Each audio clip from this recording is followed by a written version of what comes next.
कि दाव कैसे लग गया आपका? खूबसूरती है कि जो कार्यकर्ता धरातल स्तर पर निरंतरता से कार्य करता है। बीजेपी महिलाओं की बात करती है, एकमात्र महिला थी सुनीता दुग्गल, उसका टिकट काट दिया। का सर्वे किस लेवल पे कहां से शुरू होता है और कहां खत्म होता है उसका किसी को कुछ पता नहीं होता। को आप कांटो भरा ताज नहीं समझते क्या? क्योंकि पहले तो बीजेपी का एक भी यहाँ पे एमएलए नहीं है।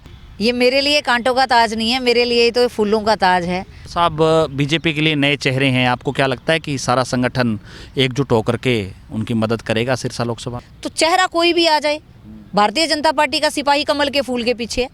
चेहरा सपनों की दुनिया में अब एक नई चमक लाएं, अपने घर की रौनक में चार चांद लगाएं, थकी हुई दीवारों में नया जोश ले आएं। इंटेलेक्स पेंट्स के संग जिंदगी में कुछ अच्छी यादों को बनाएं। संपर्क करें 180021239494 पर। नमस्कार, मैं हूं प्रमोद और आप देखना शुरू कर चुके हैं दी-सड़कनामा.com। इस वक्त मैं मौजूद हूं सिरसा में और मेरे साथ भारतीय जनता पार्टी की नवनियुक्त जिला प्रधान हैं नताशा सिहाग। हम उनसे चर्चा करते हैं। पहला इंटरव्यू है, पहले तो आप यही बता दीजिए कि दाव कैसे लग गया आपका? दाव तो देखिए, भारतीय जनता पार्टी के संगठन की बड़ी एक खूबसूरती है कि जो कार्यकर्ता धरातल स्तर पर निरंतरता से कार्य करता है, संगठन उसको उसकी मेहनत के मुताबिक दायित्व देने का काम करता है और संगठन ने उसी मेहनत को देखते हुए और इस दायित्व को मुझे सौंपा है और मैं इसके लिए पूरे शीर्ष नेतृत्व का बहुत बहुत आभार व्यक्त करती हूँ कि उन्होंने इस मतलब के अवसर के रूप में, जबकि लोकसभा के चुनाव मेरे सामने हैं, विधानसभा के चुनाव मेरे सामने हैं और इस टाइम मुझे इतना बड़ा अवसर दिया है और इस अवसर को हम लोग पूरा कैश करते हुए लोकसभा की सीट डबल मार्जिन के साथ और हमारी पांचों की पांचों विधानसभाओं की सीटों को जीतने का पूरा प्रयास ही नहीं करेंगे और पूरा हमारा ये दावा है कि अब की बार 400 पार और विधानसभा में हमारे पांचों के पांचों कमल के फूल खिलेंगे। तो आपने कहा कि चुनाव हैं, ये बात ठीक है बिल्कुल, क्योंकि चुनावी साल है ये, तो इसको आप कांटो भरा ताज नहीं समझते क्या? क्योंकि पहले तो बीजेपी का एक भी यहाँ पे एमएलए नहीं है। कमल के फूल पे 2019 में सुनीता दुग्गल जीती और उसका भी टिकट कट गया। तो आपको नहीं लगता कि ये बड़ी चुनौती है और ये कांटो भरा ताज है वो आपके सर पे रख दिया?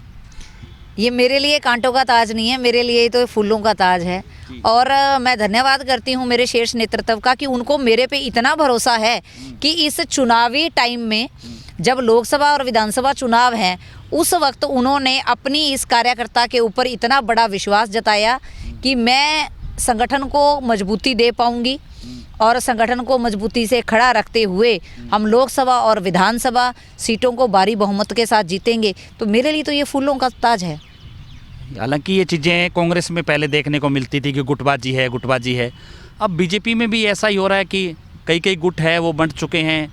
चाहे पहले मैं नाम नहीं लेना चाहूँगा, काफ़ी कुछ चर्चाएं हैं वो मंचों पे भी रही कि ये गुट दूसरा गुट, ये आप किसको कैसे संभालेंगे इस सारे मामले को? काफ़ी लोग नाराज़ हुए, घर बैठे हैं पुराने लोगों से, कुछ नए आए हैं उनके साथ नए चल पड़े हैं। तो ये हालांकि बीजेपी कहती है कि गुटबाजी नहीं है, सारे लोग जो है संगठन की मानते हैं, लेकिन कहीं ना कहीं इस बात को मानना पड़ेगा कि सभी को साथ लेके चलना भी एक चुनौती होगी सिरसा के लिहाज से। जैसे ही मैंने कार्यकारिणी की घोषणा की, कार्यकारिणी के अंदर आपने बहुत सी ऐसी चीज़ें देखी होंगी। काफ़ी ऐसे लोग थे जो सालों से घर बैठे थे, वो उनको भी आपने पदाधिकारी बना दिया और वो अब रफ्तार पकड़े हुए हैं। तो इसी को तो साथ लेके चलना कहते हैं।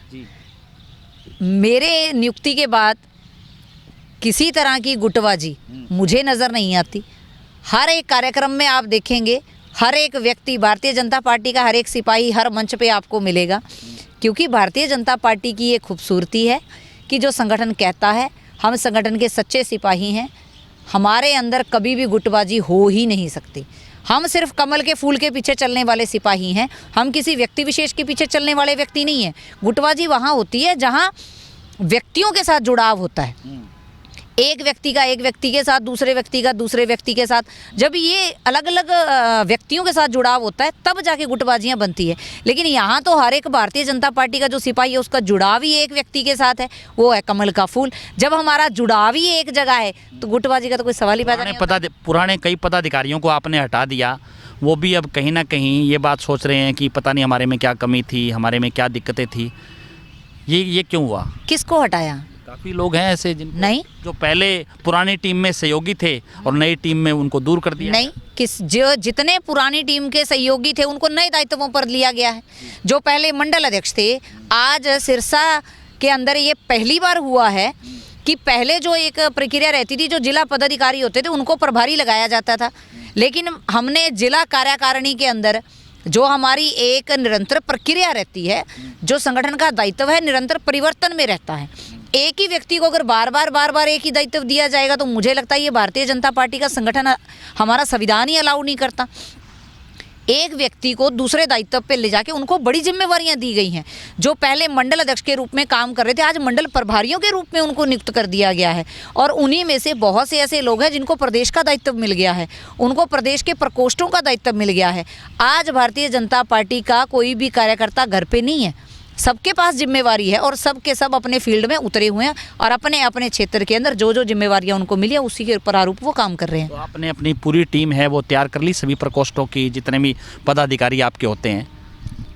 बिल्कुल, मेरी नियुक्ति के जस्ट बाद ही हमारी जिला की पूरी टीम, जिला की कार्यकारिणी, हमारे मंडलों के पालक, मंडलों के प्रभारी, हमारे प्रकोष्ठों के अध्यक्ष, प्रकोष्ठों के प्रदेश के संयोजक, सह संयोजक, हमारे जिला के प्रकोष्ठों के संयोजक और हमारे मंडलों के अध्यक्ष, मंडलों के अध्यक्ष के आगे मंडलों की कार्यकारिणी, हमारे मोर्चों के अध्यक्ष, हमारे मोर्चों की भी कार्यकारिणी का गठन हो चुका है।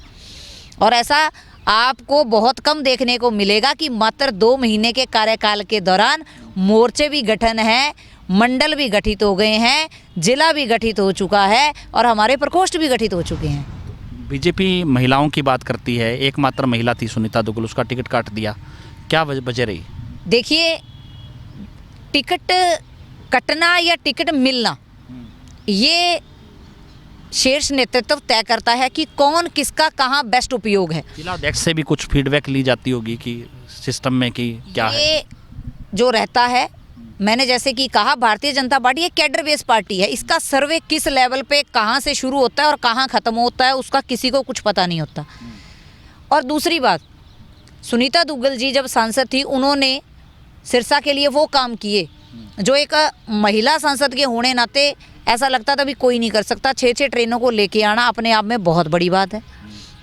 हमेशा 100% उनकी अटेंडेंस संसद में रही, ये बहुत बड़ी बात है। और उनकी उपयोगिता संगठन को बेस्ट कहीं और लग रही है जहां उनका बेस्ट उपयोग होगा। और ये संगठन की बड़ी अच्छी और बड़ी खूबसूरती है कि संगठन अपने कार्यकर्ता को कभी नहीं छोड़ती। वो उनको किसी ना किसी बड़े जिम्मेवारी पे ले जाकर उनसे बड़ा काम करवाना चाहते हैं। लोगों से आप वोट मांगने जाओगे तो लोग सवाल नहीं करेंगे कि सुनीता दुग्गल क्यों नहीं आई आपके साथ? सुनीता दुग्गल किसने कहा नहीं आएगी? ये तो सवाल ही नहीं है। सबकी सब भारतीय जनता पार्टी के हर एक कार्यकर्ता, चाहे वो टिकटार्थी थे, आज सारे साथ हैं और साथ होंगे। आपको रोड शो, कल का हमारा रोड शो है, उसमें भी नज़र आएंगे। आपको निरंतर फील्ड में सभी नज़र आएंगे। सुनीता दुग्गल जी का ट्वीट देखिए आप, टिकट मिलते ही जस्ट 2 घंटों के बाद उनका ट्वीट आया है कि हम भारतीय जनता पार्टी के कर्मठ सिपाही हैं और हमें सिरसा के अंदर फिर से कमल का फूल खिलाना है। हम 400 पार का जो हमारा एक विज़न है, हमारा जो टारगेट है, उसको हमने पूरा करना है। तो कोई भी ऐसा व्यक्ति नहीं है जो कमल के फूल के विरोध में जाएगा। क्यों? क्योंकि हमारा सबका एक ही टारगेट है। अब की बार बीजेपी 370 और हमारा गठबंधन 400 पार, और कमल का निशान अब की बार फिर से लहराएगा भी और खुशबू भी अपनी बिखेरेगा सिरसा के अंदर। उसके लिए सभी हमारे कार्यकर्ता लगे हुए हैं। तो आपके अध्यक्ष हैं, उनको सीएम बना दिया गया। पुराने सीएम की जो टीम थी मनोहर लाल जी की, वो सारी की सारी टीम है, उन्होंने एक साथ इस्तीफा दे दिया। इतना बड़ा बदलाव एक ही दिन में, सुबह गठबंधन टूटा, दोपहर को इस्तीफा हुआ, शाम को नए मुख्यमंत्री। ये आपको नहीं लगता कि ये बहुत पहले कर देना चाहिए था? ये भारतीय जनता पार्टी के संगठन की खूबसूरती है। यही चीज़ अगर कांग्रेस में होती तो आपको भी पता है भी बड़ा बवाल और तहलका मच जाता। ये संभव ही नहीं था कि एक दिन के अंदर ये कार्य हो सके। ये अगर हो सकता है तो भारतीय जनता पार्टी के अंदर हो सकता है। 3 दिन में 2-2 मुख्यमंत्री बदल देते हैं भारतीय जनता पार्टी के लोग।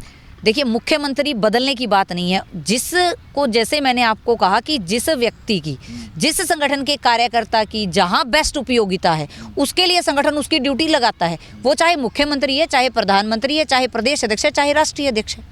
ये बड़ी एक सहज प्रक्रिया है। संगठन अपने कार्यकर्ताओं के दायित्व निरंतर बदलता रहता है और उनको नए नए दायित्व देता रहता है। लोग तो सवाल करते हैं कि ये एकाएक कैसे हो गया, कैसी कोई कमी रही। ये भी चर्चा चल रही है कि भी मोदी जी चाह रहे थे कि 10 की 10 सीटें, जब उन्होंने सर्वे करवाया तो सीटें 10 की 10 आ नहीं रही थी। सीएम साहब कह रहे थे 10 की 10 सीटें आ रही है, तो इसको लेकर के उनको बदला है कि लोकसभा में अच्छा प्रदर्शन नायब सिंह सैनी है वो कर सके। माननीय प्रधानमंत्री जी ने माननीय मुख्यमंत्री श्री मनोहर लाल जी को सार्वजनिक रूप से मंच से एक बात उन्होंने ये कही थी कि हरियाणा एकमात्र ऐसा प्रदेश है जो कि अन्य प्रदेशों के लिए एक बहुत बड़ी उदाहरण सेट कर रहा है हर एक काम में। राष्ट्रपति द्रौपदी मुर्मू जी के उद्बोधन को अगर आप सुनेंगे, उसमें माननीय मुख्यमंत्री जी को उन्होंने विशेष रूप से प्रशंसा की कि जो पारदर्शिता के साथ बच्चों को नौकरियां मिल रही हैं, ये एक बहुत बड़ा कार्य है। अन्य जितने भी कार्य आज तक माननीय प्रधानमंत्री जी ने जितनी भी स्कीमें दी उसको डबल करके प्रदेश को देने का काम मनोहर लाल जी ने किया। और आज मनोहर लाल जी की उपयोगिता देश को चलाने के लिए है। क्या हमें देश को चलाने के लिए बेस्ट लोगों की ज़रूरत नहीं है? उन्होंने हरियाणा को इतना बेस्ट प्रदेश बना दिया कि हरियाणा जिसको पिछड़ा हुआ माना जाता था आज उसको विकसित माना जाने लगा। तो क्या मनोहर लाल जी की उपयोगिता प्रदेश से ज़्यादा बेहतर देश में नहीं है? तो देश के लिए उनको माननीय प्रधानमंत्री जी ने जो करनाल से चुनाव लड़ाना है उसके लिए उनको उपयोगी लगे। क्यों लगे? क्योंकि जो वो हरियाणा में करके गए वैसा ही वो 2047 के विकसित भारत को हमारे विकसित राष्ट्र बनाने का जो हमारा सपना है उसको भी तो साकार करना है। उसके लिए भी तो बेस्ट टीम चाहिए ना उनको। दुष्यंत चौटाला तो कहते हैं कि मोदी जी जिसकी तारीफ कर देते हैं उसका इलाज साथ के साथ हो जाता है। खट्टर साहब की तारीफ की, उनको हटा दिया। उन्होंने मेरी भी तारीफ की थी, मेरा भी इलाज कर दिया। ये उनकी सोचने की उनकी मानसिकता है। उनकी ये मानसिकता मेरे को लगता है बहुत छोटी मानसिकता के साथ ये बात कर रहे हैं। उनको जो उन्होंने किया जब तक उनका गठबंधन था जब तक के लिए तो सब बेस्ट था, और जैसे ही गठबंधन से बाहर हुए तो सब बुरे हो गए। ये तो वो बात हो गई कि जी मेरी बिल्ली को तो म्याऊं और दूसरों की बिल्ली को बिल्ली ना कहो। तो भैया ये बात तो मेरे को लगता है जचती भी नहीं है। जब तक आप गठबंधन में थे तब तक सब कुछ अच्छा अच्छा, मक्खन मलाई सब कुछ अच्छा अच्छा, और जब आप गठबंधन से बाहर हो गए तो सब कुछ बियाबान। तो ये तो सोचना चाहिए, विचार करना चाहिए उनको। और साहब बीजेपी के लिए नए चेहरे हैं, आपको क्या लगता है कि सारा संगठन एकजुट होकर के उनकी मदद करेगा सिरसा लोकसभा में?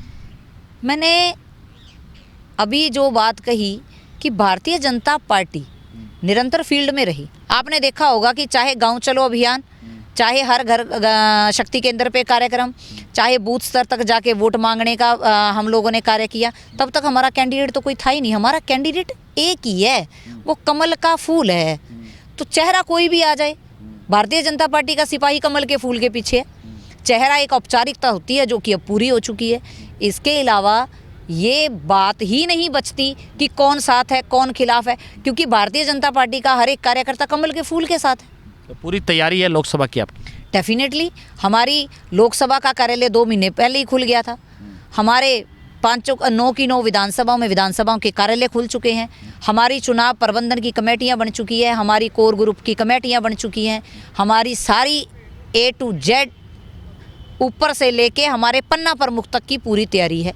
और हमारे लिए तो ये उत्सव है। और कल अशोक तंवर जी आ रहे हैं, पहली बार उनका सिरसा आगमन होगा, तो भव्य रोड शो के साथ उनके साथ सभी कार्यकर्ता लोकसभा कार्यालय के अंदर होली खेलेंगे। तो मैं विशेष रूप से आपको भी निमंत्रण देती हूं कि आप भी उस होली उत्सव में हमारे साथ शामिल हों। धन्यवाद। ये थी हमारे साथ बीजेपी के नव नियुक्त जिला प्रधान निताशा सिहाग। लगातार हमारे साथ बने रहिए और इस वीडियो को आप ज़्यादा से ज़्यादा शेयर जरूर कर दीजिए। कमेंट सेक्शन में अगर आपका भी कोई सवाल रह गया है तो आप हमें लिख भेजिए, क्योंकि अगले इंटरव्यू में उस सवाल पे भी चर्चा कर लेंगे। बहुत बहुत शुक्रिया।